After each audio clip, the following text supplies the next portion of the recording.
I think that there are very mean-spirited straight black men straight presenting, because I really have my views about sexual identity and fluidity, and I feel like some of them I think that some of them, the demon, I'm fighting so many demons. In fact, the demon you are fighting is bisexuality.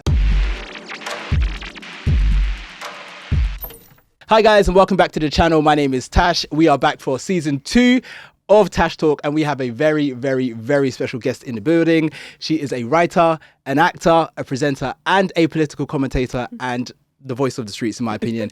It's Kelechi Okafor. Thank you. I am so excited to have you here. More so just because I want to pick your brain.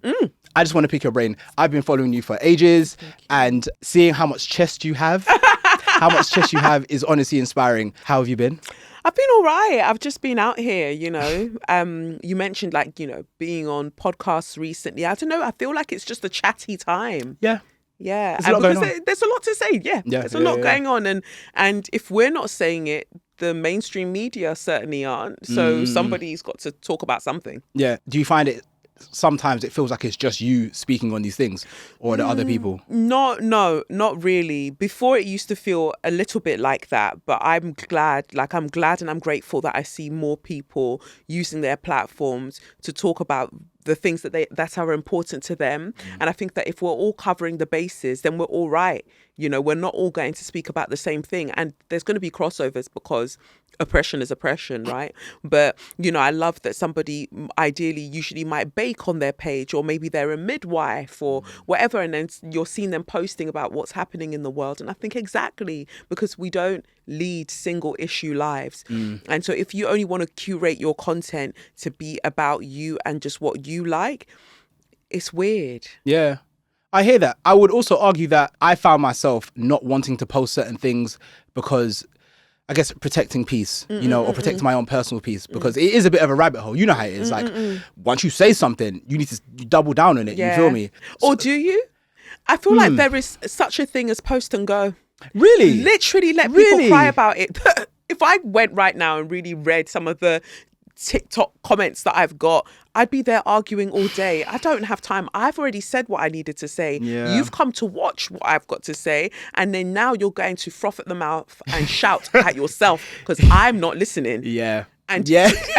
like, you're not going to change my viewpoint. Before I came online and I said what I said, I likely researched it. So I'm very sure about what I've said. And most of the time, when you read some of these comments, they're asinine. They're so ridiculous and so reductive that you'd be wasting your life trying to explain. Whatever you needed to say, the explanation was already in the video. Yeah. Yeah. Right, you're good at that. You're good at it. Right. The explanation was already there. So anything that now you are wanting to tussle over, go back and watch it again. Yeah. Take the engagement up. Go and watch it again. Yeah, you're a genius in that matter. Like, you're able to kind of like curate a video, and a video that doesn't even feel curated. It's literally just you walking down the flipping riverside. Yes. You get me, just chatting your chat. Yeah. But like you say, it's done in a way by which, if you have a rebuttal, the rebuttal's already done. Yes. You get me? So why are we doing this? I hear that post and go. Post and go. Post and Who's go. going to come and flog you? Post and go. And most of the time, people do not have the chest to bring it up with you in real life. They don't. The most you can do is block me, unfollow. That's fine. Go about your business. Yeah, see, I'm learning lessons already. I wanna take it all the way back. Usually when I do these podcasts, I start way from the beginning. And part of the reason why you're here is because when I met you at Unipod Fest, I mentioned that I had a musical theatre background. You have a musical theatre background. I want to know what your experience was like at Brit School. Miserable. Yes.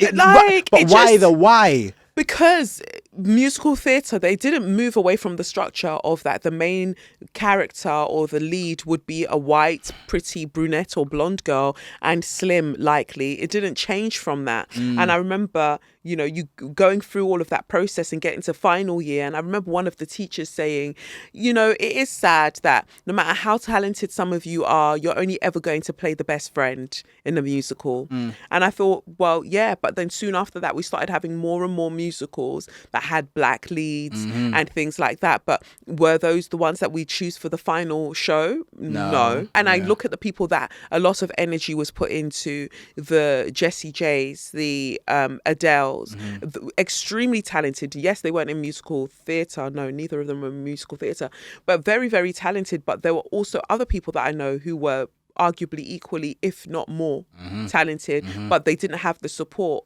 And I would say it was racialized. Yeah, absolutely. I agree. I trained at Erdang, and it was definitely more of like the black school.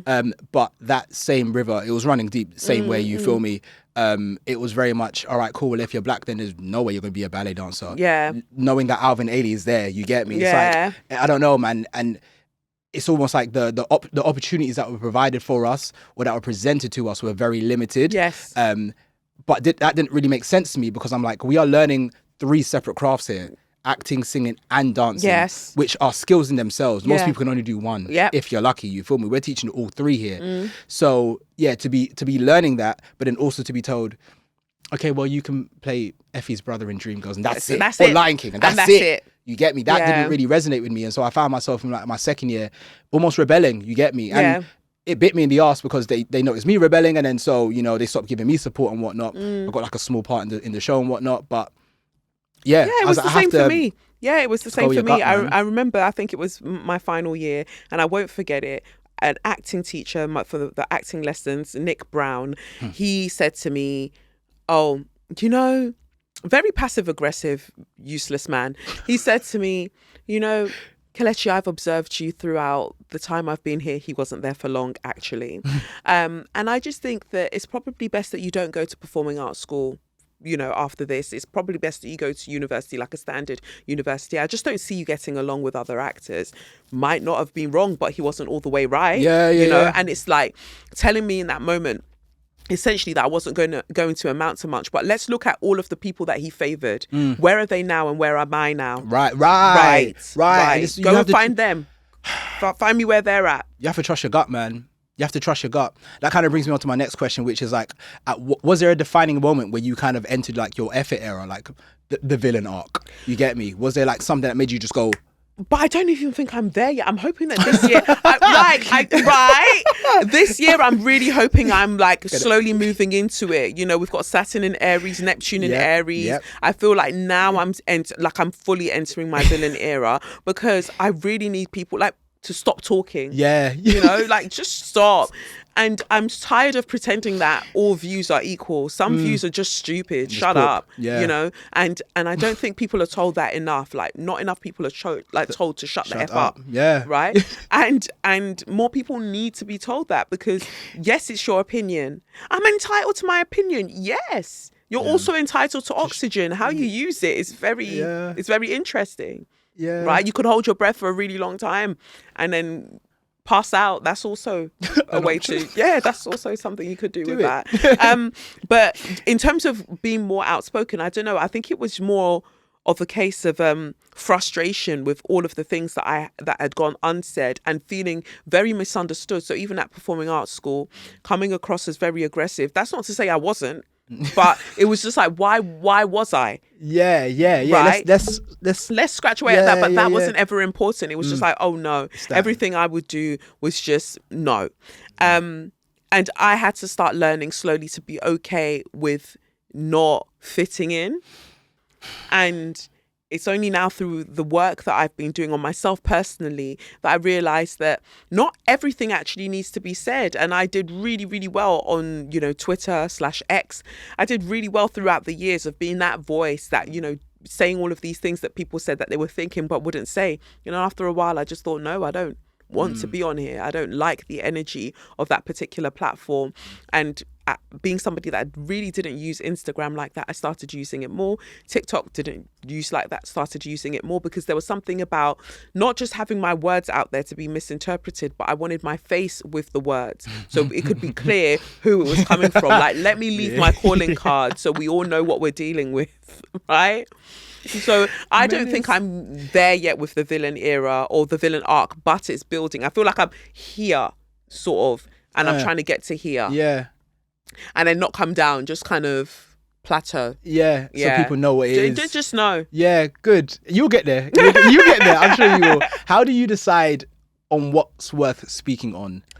I really feel it in my body. I think there was a time when I would speak on things because people wanted me to speak on it. Or, you know, I felt that, you know, this is how you show people that, you know, I am a good person. You're just misunderstanding me. I'm not just this abrasive, you know, angry loudmouth. And I thought, no, actually I am. And that's okay. Gonna sit in it. And that's okay. Sit in it. You know, because I am all of those things and more. And so depending on what you want to see, that's totally up to you. But now I feel it in my body. If I can't stop thinking about the thing, or I see an image, like the other day I saw, you know, the Palestinian girl in a burning building, and it just frustrated me that none of the mainstream platforms wanted to cover that. Yeah. And all the other things that we've been seeing. If I just feel it in my body, I know that it's something that I need to speak on, because that's the energy moving through me. At the end of the day, collective consciousness is a real thing. Yes. The energy that needs to move through, that needs to kind of made manifest, is looking for a vessel. And so if it's tapping you on your shoulder or on your heart at that particular moment, it's giving you the opportunity to be the one to say something. If you don't, it'll move to the next person, or it can go to different people simultaneously. But I now don't ignore that calling. I focus on the fact that if I feel it in my body, then it's something that I personally need to speak about. And some people will send me things like, sometimes they don't even send words, almost as if I'm some kind of news channel. They'll just like send the video and just get on with it. Say something, Kelechi. Yeah, Say go on, something. rent an Go angry on. black woman. Do Go on, do your something, thing. you know. Do that thing you do That you with need. your words. And now if I see something, if it doesn't move me, it doesn't move me. It's not for me to speak about. There are so many things in the world. If I tried to cover everything, I would drive myself crazy. Yeah. And the irony is, people are happy for you to do that, be left out of situations, not get any money coming in for doing whatever you're doing, but they'll happily still go and support their other people that just show them shoes and bags all of the time. So you should do the hard work, but then they're still going to go off and have a good time. So it's just like, no, you've got to balance it. Yeah, and it's funny you say that, because I remember when I met you at Unipod Fest, I said to you, I think you're doing a great job, but I don't think you should be doing it alone. I don't think it's your like burden to carry singly. It's interesting that you already felt that. I was saying to you earlier off camera that I've just come back from Paris, and there was no rhyme or reason really to be there. Well, I wanted to see Wizkid. He was meant to be performing in Paris, but I guess the ticket sales were low, so it got cancelled, so it didn't happen.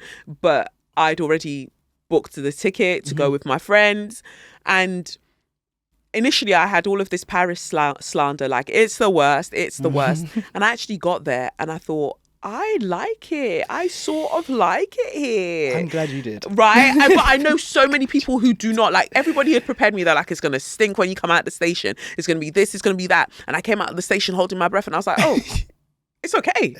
I'm all right. And literally every other person I walked past was, because I had this hairstyle, was like, you're so beautiful. Yeah. Your hair is so beautiful. You are so beautiful. I was like, look at that. Yeah. When did London ever? Instead it's Kelechi's angry. But here are the Parisians saying that she's a cutie. Yeah. No, let me just go and be with my friends. Yeah. Oui. Yeah. I hear it because it's true. In London, as much as I didn't like Paris and you'd have to pay me to go back there, like, yeah, in London, let's be honest, no one's walking past you and being like, oh my gosh, wow, I really love your hair. They'll look upon you, but that's it. But then there is this weird energy. Maybe it was building, because just before I left London, I would, even something as simple as going for a run, I would have random women stopping me in the street going, I just think you look so great. So maybe it is that energy of like, that energy of I'm done. I'm not doing too much anymore, because I don't want to look like the struggles of the world. Right? Why should I embody all of that? It's for us all to be dealing with. Agreed. So really, Paris was that nice sort of reset where I didn't have a reason other than Wizkid to be there. So I just got to wake up, go out with my friends, would go out for something to eat, just chill. Yeah.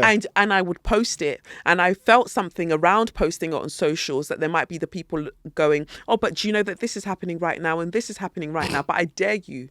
If you are your father's child, I dare you, like, DM me and tell me that I should be talking about this right now instead of having a good time. Right, I'm on annual leave. Right? Leave me alone. Leave me alone. Out of office, leave me alone. Leave me alone. What's the most misunderstood tweet or statement that you've made? I think it will likely be around black men. I can't think of one in particular, but I think that there are very mean-spirited straight black men straight presenting, because I really have my views about sexual.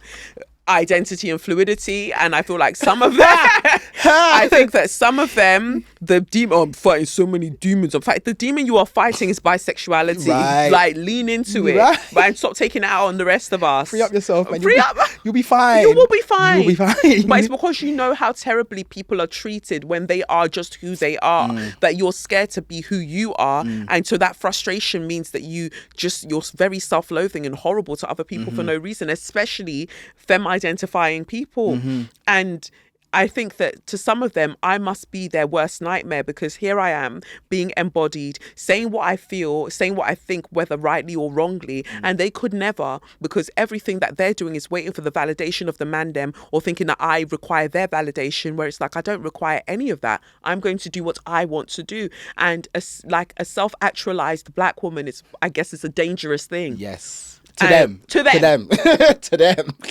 the systems, to all of that. And so, I would have tweeted things before asking for accountability from them. But the way that people like to be reductive and have this mob mentality online, where they go, oh, she just hates black men. Is it hateful to ask you to be better? Is it hateful to ask you to care about yourself and care about your community? Because the thing is, you'll shout that Kelechi hates black men, but whenever anything's happening, I'm usually the one amplifying it. I'm usually the one on the news doing the debates, talking about the statistics that you don't care for, but actually directly affect you. I'm the one tussling with the police when I go and do these anti-racism workshops or speaking at events and protests and things like that. Where are you? You, the lover of black men, where are you?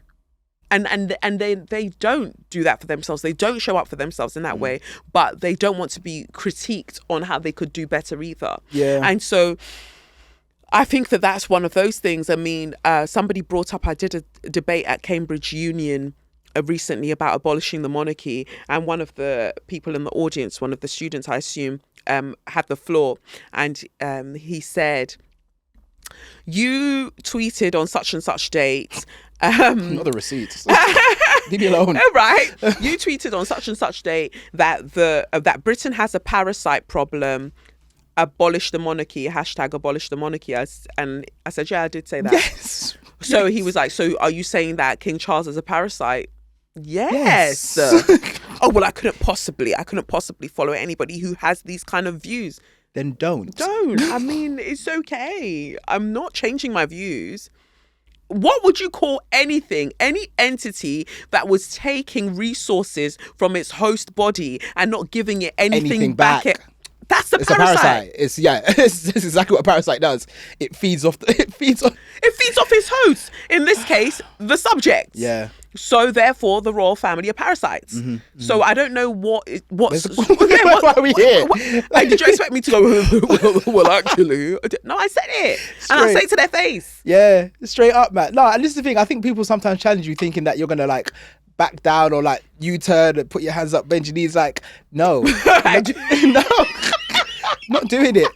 And again, I think this is part of why, like, I'm so drawn to your frequency, because like it stands firm in what it is. You get me? And like you say, like, you're honest enough to be like, yes, sometimes I'm loud. Yes, I'm angry. Yes, because I've got things to say. You get me? Maybe there's a reason why, but let's dig into that as opposed to judging me for the result. And we're all still a work in progress, but that doesn't mean we should just only treat ourselves as work and as projects. We should treat ourselves as like the miracles that we are, of all of the ways that a cell could come together, or a bunch of cells that come together. It came together and made us as these individuals, right? Having this experience. I'm going to enjoy whatever combobulation of these cells that I'm currently embodying. I'm just gonna have to enjoy that. And some days, some things just don't make sense. I might be in a mood. Who knows, right? It is what it is. But working through it and knowing that I could have grown up with ignorant views because of my environment, but going through it gradually and unlearning and letting go of the things that do not serve me because they don't serve others, right? So that's why I usually refer to myself as a dickhead in recovery. I'm not no holier than thou, thinking that I got everything and I knew everything straight out of my mum. I don't, and I still don't. I didn't, and I still don't. But I'm willing to learn. I'm willing to show up in a way that, I didn't get that right. All right, what do I need to do better? As opposed to this defensiveness that, we already know everything. And I think what you mentioned even about folding, the respectability politics really has Black British people by the throat. You know, when I think about Black British public figures, whether they're politicians or entertainers, whatever the case may be, they shy away from talking about race. And if they do, they have to do it in this very measured way. And I'm just like, no, sometimes drag people's singlet. Sometimes enter the same trouser with them, because we need duality. So if all of you are doing it that way, I'm going to do it this way then. And it's okay for people to second guess before they say something to you. It's actually all right. Like, is this the person that I should say this sort of statement to? Because some of you lot have let it run. Like, you've let it be okay that they can say anything to you. I like the feeling that before somebody talks, they're just good. Yeah. A little bit of fear is good. Yeah. Because the reality is the opposition is doing that to you. The oppression is doing it to you. You get me? So it's like, we can play the game, girl. Kemi can say whatever she likes. That's not even factual. She could just say whatever she likes. And she goes unchallenged, because we're all meant to play this weird game of stiff upper lip and respectability politics and all of this weaponized politeness. Sometimes tell people where they need to go with a straw. Yeah, straight up. How do you protect your peace? I think that it's such an interesting thing, because, you know, we know that word or that phrase is used so much, and sometimes it means that people can be absolved of accountability. Like, I'm just protecting my peace, so I'm not going to engage in this conversation. So some people aren't even practicing repair after conflict. They're not practicing. Conflict is healthy. Yes. Sometimes, like, it's healthy. Like, not all of the time, but it's healthy for you to figure out where you stand, where other people stand, and then repairing thereafter. So for me, in terms of protecting my peace, I just let the peace be what it is. I let the peace be fluid. Some days, protecting my peace means really stretching my leg out, getting comfortable in my bed and cussing somebody the hell out, like going full unhinged, like dragging, like finding the most random horrid things and saying exactly that. That's also protecting my peace, because I will protect me. Yeah. And after I know that I've cussed you out to the full expanse of my being, I'm like, that was good. It's like you needed a back crack. That was nice. You needed to get that. I remember seeing one discourse on your Instagram with you and this woman from Brazil. The woman from Brazil. If you're watching, I'm sorry. I mean, but again, it goes back to, like, you should have known.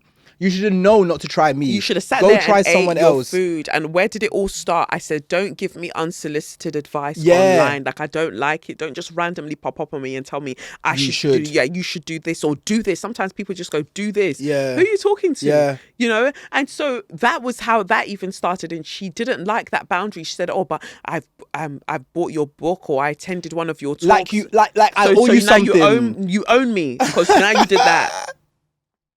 And you said it as well. And you said it. You was like, this is how white women play their politics. It's very much, all right, cool. You're going to set the boundary. They're not going to like the fact you set the boundary. And so they're going to try come round. You said, she's going to email me. Yeah, she's going to. And there she did. She emailed, because they're like infants. The ones who don't want to grow, or they don't want to do better and unlearn these nasty behaviors. They're like infants. So you know what's going to happen next. You know, I've told you not to do this thing. I've blocked you. All right, what you're going to do next is you're going to email me, because you are not used to not being heard. You are not used to being told no by Black women, and then claiming that, the work that you do is with women of color. So is this how you violate their boundaries? That whole white savior complex. Don't. No.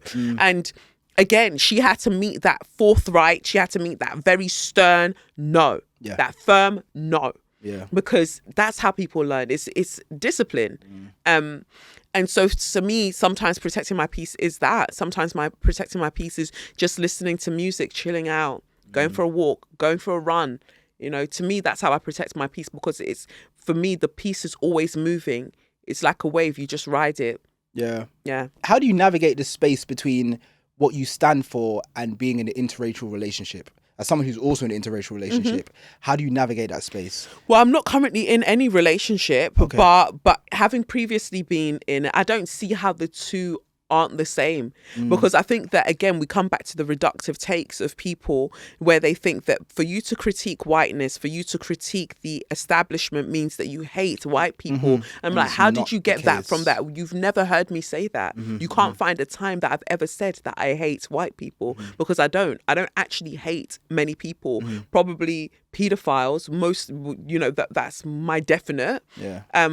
But outside of that, I don't hate anyone really. And I take people as individuals. I'm telling you that the issue is with the construct of race, it doesn't allow for us all to be individuals. And that's part of the problem. I critique patriarchy. I still date men. Yeah. But so how is that different? Yeah. How is that different? Clocked it. Right? But and also because of people's lack of education when it comes to whiteness, they rarely know what they're talking about. So they'll just go, oh, white people. So then all white people in their mind are colonizers. There are also white-skinned people who did not colonize. What now? And I'm not saying that, oh, now that means that they're good, because you've got freaking right-wing, far-right-wing people in these countries, whether it's Poland or wherever. You've got far-right people there as well. That doesn't absolve them of responsibility. But what I'm saying is I'm taking people as individuals whilst critiquing a system that allows for certain individuals to be a particular way. That doesn't rule out who I'm going to date. I'll do what I want, because ideally, if I have those metrics and if I have those checks and balances, you can probably bet that the person that I would then choose to be with would be meeting those standards. And not a lot of people can say that even when they are dating black people and they're black themselves, because why would we have all of the stories that we have then if it was just so easy to just date within your race?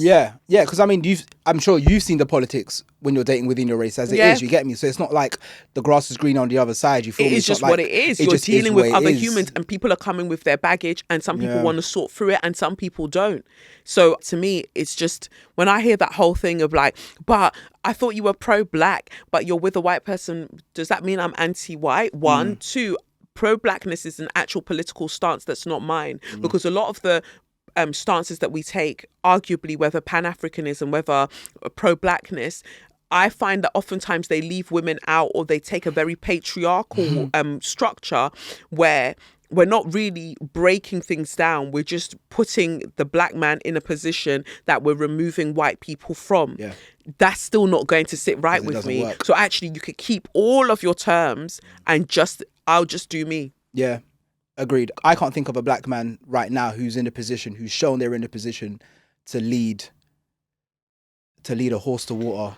One, just one. Like and people are doing work, but I get worried that some people pop up and they're doing great work in the community, for instance, and then the next thing you'll see them aligning with people who are literally representations of our very oppression. So it's like, wait, how did you get there? And why are these people never critiqued for doing that? So because they're with a black woman, but they're still allowed to mix and blend with the state, right?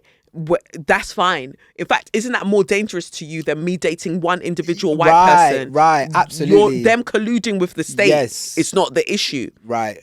But me dating one individual white person who doesn't hold power in that way in this society, that's the issue. People don't think enough. There isn't enough nuance. So to me, I've always said that I will not engage with the conversation until people have done the necessary reading. Because if you're going to critique me about something, at least do your research first. Because people are just chatting nowadays. Yeah. And speaking of chatting, have you ever received like a formal notice from an official body to basically stop talking or something?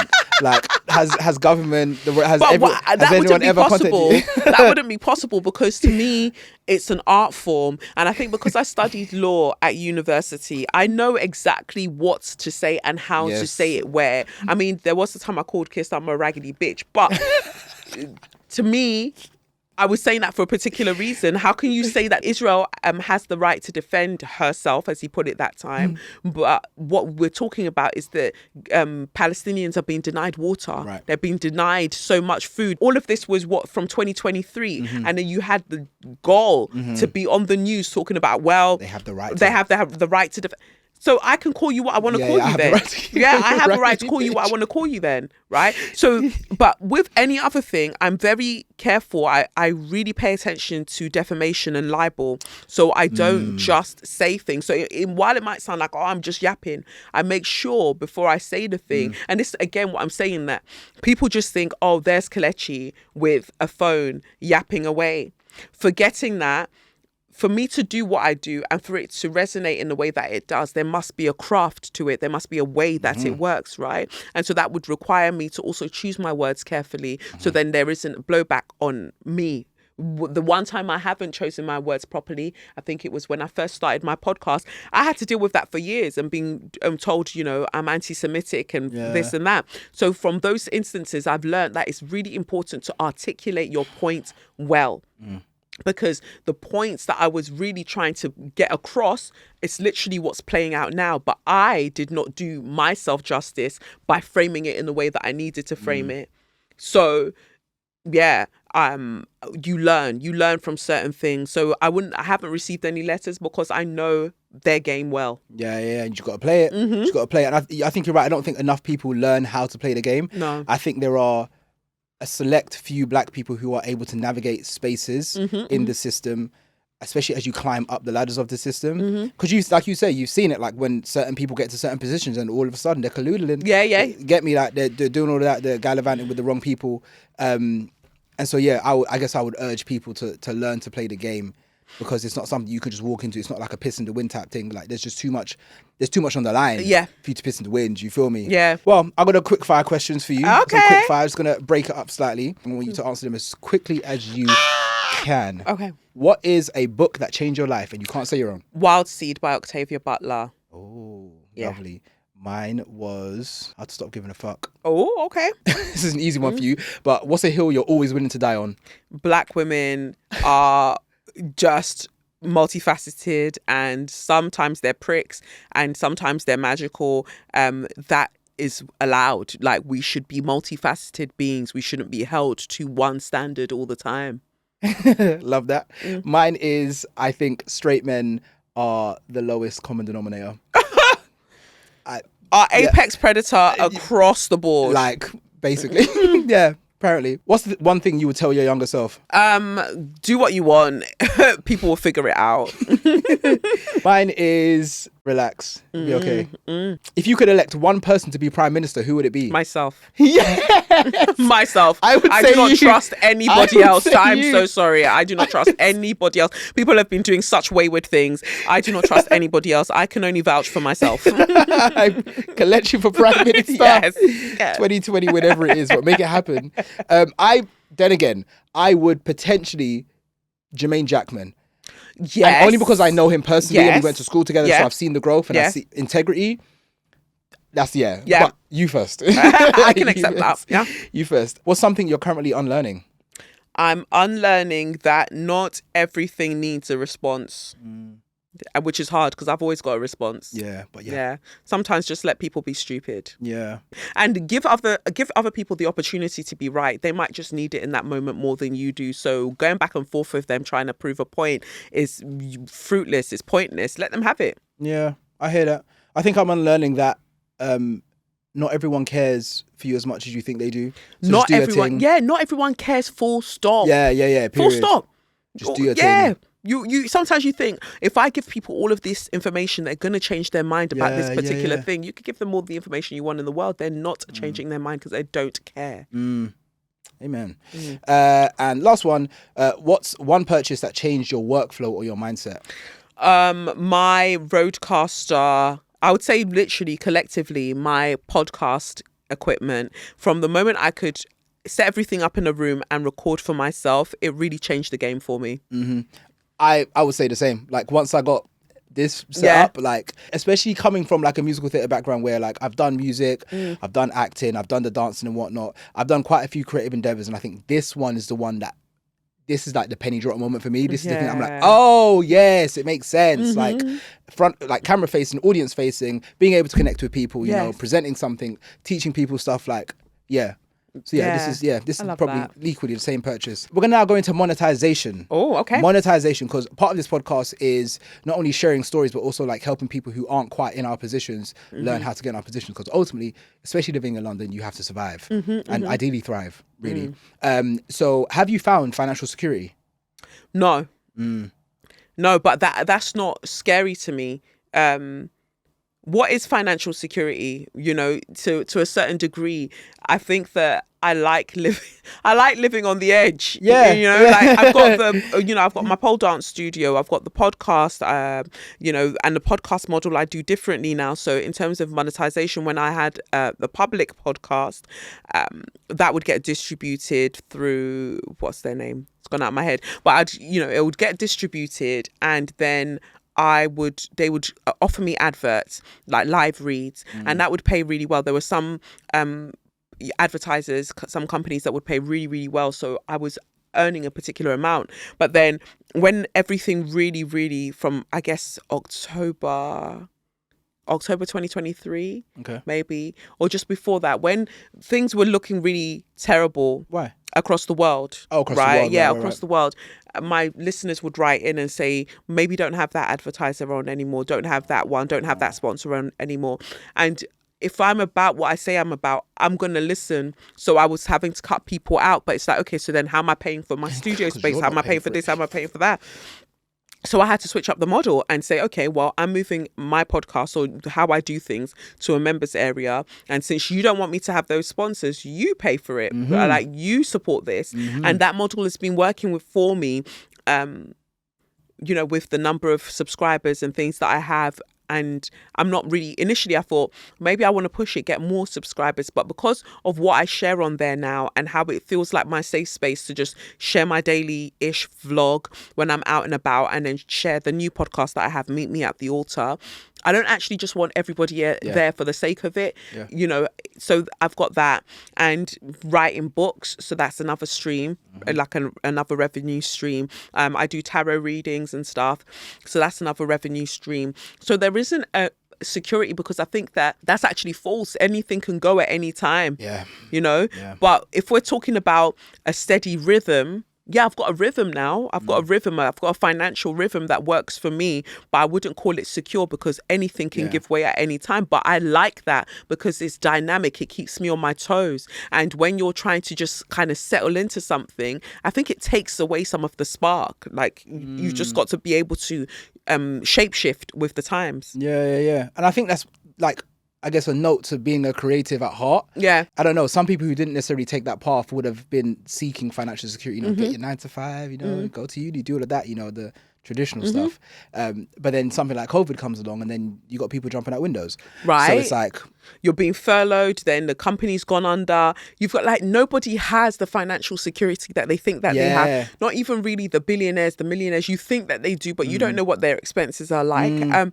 Nobody has it because money's made up. So the system of money is also made up. Like, what it relies on, everything is made up. So to base your sense of self or your security on a made up system when it can be unmade up at any time is really crazy. It's so crazy. So when people are like, oh, but I've put in these savings for this long and it's going to grow by this much, and if the bank goes under, what happens then? Because the banks have crashed before. What are you talking about? The economy has crashed. And it looks like it's due to happen again. Right. Recession is breathing down our neck. Yeah. Like, so it's there's no such thing, really. You look at what you've got. Are you able to provide for yourself? Are you able to do, relatively speaking, the things that you want to do? Yeah, then you're all right. That's it. I don't have any lofty real aspirations like that. Like, I've built the children's home in Nigeria. Children are living there. There's still space for more children to live there. I'm happy that I'm with what I'm doing. So, and those things cost, but that's exciting. Keeps you on the edge. Yeah. Keeps you on the edge. So what are your streams of income? Like, if you can go through all of them, what? Well, from off the top of my head, it's really the members area of my website. Writing books, that brings money in, and then the pole dance studio. I'd say off the top of my head, I would say those are like three of them. But obviously then I do talks, you know, I do public appearances, so that brings in things as well. But I would say that would be, I would say those are my three, yeah. And then tarot readings, like I said. Oh yeah, professional tarot reading. Yeah, right. How do you structure your income sources so that way you can remain independent? 'Cause I remember we spoke in it briefly just then, but we also spoke in it when you was doing your talk at Unipod Fest about how sometimes you had to step away from certain sponsors because it just doesn't align with how you feel, what you're speaking on. How do you structure those income sources to make sure that, like, you know, you can remain independent and no one's breathing at you, not saying, well, you can't do this, you can't do that? I don't even have to consciously do anything. I think that just by design, and even, you know, having the fact that my TikTok pages and things like that, things are monetized, it just means that just by being myself and showing up, it gets done. Yeah. You know, and so again, I don't tend to try and live out of my means. I do things in a particular rhythm and style. Everything's covered. The teachers are paid. My PA, my other staff are paid. To me, that's it. Everybody's happy. The children's home's good. That's fine. So if things just stay at a steady sort of pace, I don't have to do much. I just have to show up and be me. And I think also, like, when you're built like that and you're able to get there, when things like COVID happen, when financial breaks happen, it's people like us that we're built for those times. You just pivot. Exactly. Like, to try and give people a hard and fast formula is futile. You just pivot.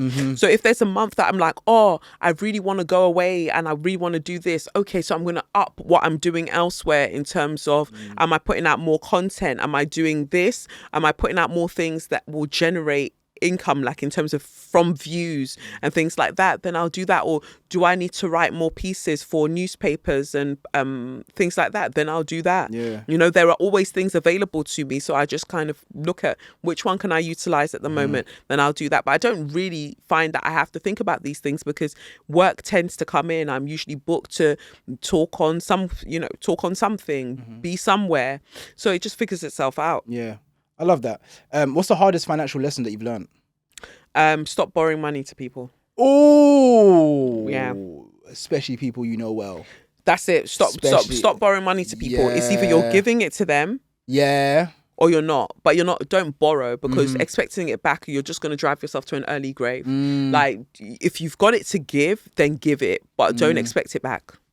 And so if you don't have it to give, then don't give it. Yeah. I mean, we've all been there, innit? Like, right. And sometimes it's the family member, sometimes it's the closest friend. And they will tell you a good story that, oh, of course I'll pay it back, like literally in like 2 Thursdays time, because this is coming in and that's coming in, and you believe that story one too many times. For me, it's the disrespect. It's not the money.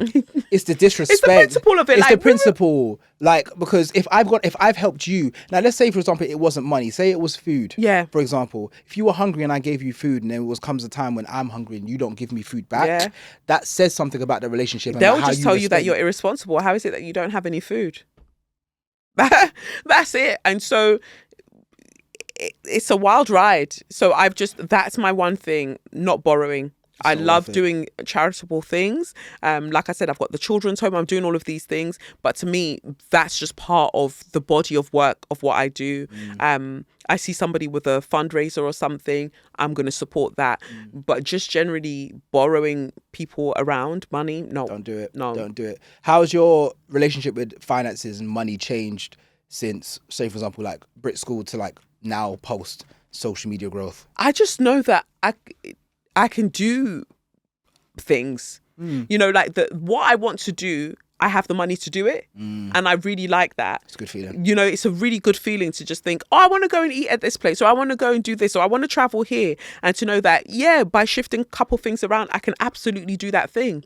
And that's amazing to me, to know that it offers a level of freedom, but still requires responsibility. But I really enjoy that. I feel that too. I don't know if I'm quite there yet. I'm definitely way further than I was a couple years ago. You get me? And so even just feeling that extra little piece of freedom, you know, despite the fact money's not real, but, you know, it does bring something that is real, which is freedom. I'm feeling that, being able to eat when you want to eat and not be like, but the t-shirt is a bit, right, and then stay where you want to stay. I love it. And again, I'm very particular about the fact that of course there could be there are nicer places, quote unquote. There are more flashy places. There are like grander things to do, but it's very much where I am in this moment. This is cool for me. And I think being in the moment, being in the present now and not thinking about the future now is really useful when you are wanting to generate more income or more abundance, however you see it for yourself.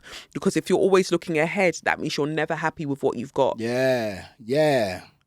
So how do you balance that between like being aspirational and, like you say, like not being present? Because if you're aspirational, you're thinking forward. But then if you're thinking forward, you're not here. Right. You know? And it's just making yourself comfortable with the now, because from what I understand of quantum physics, it just keeps expanding, right? So if you're just comfortable with where you are and you're grateful for it and you're making the most of it, it will naturally expand. Like more things will come because you're already in a state of comfort. It's funny you say that, actually, and I'm going to pull out my phone because I literally at the beginning of this year, I said to myself, for the next season of the podcast, there are a bunch of people that I want to get on. Yeah, it was you. It was Zeze Mills. Facing the News. Yes. I really want to get Facing the News. I want to get her on. She's hilarious. So bad. Facing the News. You, Zeze Mills, Specs Gonzalez. Surprisingly, just because he's a hoot, I put it up on my Instagram, and then literally, lo and behold, about 2 weeks later, the Unipod Fest thing came up and you were there, and then this happened. And I was like, yep. So when you're talking, there it is. There it is. Oh, wow. You had to. Yeah. And this was, put it to the camera, this was on the 29th of December, 2024. Look at that. Manifesting. Yeah, right, you get me. So when you're talking about like quantum physics and, you know, just looking forward and expanding, I think like this moment here is a perfect testament to exactly that. Because if you desire something, the possibility of it happening already exists. Yes. So you just have to move towards it. And I've seen that happen in my life so many times, like so many times when I'm like, I want that. Yeah. And then before you know it, you're like, oh. Exactly. Oh, okay. You know, so it doesn't have to make sense. It doesn't. Just is. In fact, the less sense it makes, the better. Yeah. I agree. I guess a more personal question. What kind of world are you hoping to build? A world that feels equitable, you know, taking into account where people have come from, where we are all trying to go together and balancing things out, and a world that respects the individual expressions of people's souls. And I'm thinking specifically in terms of gender and sexuality, you know, a world that isn't ableist. Like, why can't we restructure our architecture, our city planning in a way that nobody feels left out, nobody feels like an afterthought, and that everybody has, at minimum, everybody has enough. At the minimum, everybody has enough. And currently we don't have that. So that's the kind of world that I would want. I think it's ludicrous that we're paying for water. We're paying for certain things that just makes no sense when none of this is real. You know? So it's by design that we're being made to suffer. That's crazy to me. Yeah, and who's responsible? Right. So I would like for that to change. I would like for everybody to have, for instance, universal basic income as standard. Whatever they want to do on top of that, that's their business. Yeah. They want to go and work in an office, they can do that. They want to go and paint all day or run down, you know, up and down hills, do that. Whatever you want to do, but at least you've got enough, you know, and you've got your home, you've got what you need, because I want to see what world we're able to create together when nobody's worrying about when they're gonna get their next meal or if they're gonna have a roof over their head. What do we then create? I think innovation will increase exponentially if people are treated like they have a right to be here. Yeah. Because then you can grow from there. You get me? As opposed to like starting in negative. And then just trying to get to zero again. Yeah. You know, I agree. I've got one last question for you, Kelechi. And this is a question I ask every single person that comes on the podcast. Yes. I think you might find it a bit easier because you're so outspoken. But the question is, what is the one thing you want the world to know about you, if there's something that they don't know already? The one thing I would want the world to know about me is I'm only just getting started. Look alive. Stay tuned. So the villain arc is coming, yeah? Oh, it's coming. It's funny because I really thought you were in it, but No. you know your capacity I'm though. such a people pleaser. Like know in your my capacity. day-to-day, in my day-to-day life, like that Libra sun comes in heavy. I'm very much like, I'm very like with my people, I'm very conflict avoidant. Like, I don't want that person to be upset. So I just take on things that I should not take on. So it's only really in the past 2 years that I'm like, everybody I can do what they need to do. I'm not taking paracetamol for anybody's headache. And I think that that's freed me up. So changing my interpersonal interactions has freed me up in a more public way as well. Yeah. I love that. I guess out of 100%, where do you think you are now in the villain arc?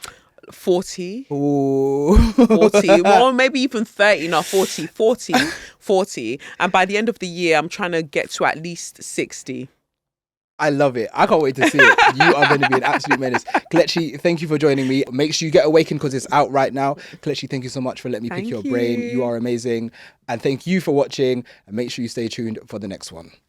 Bye. Bye.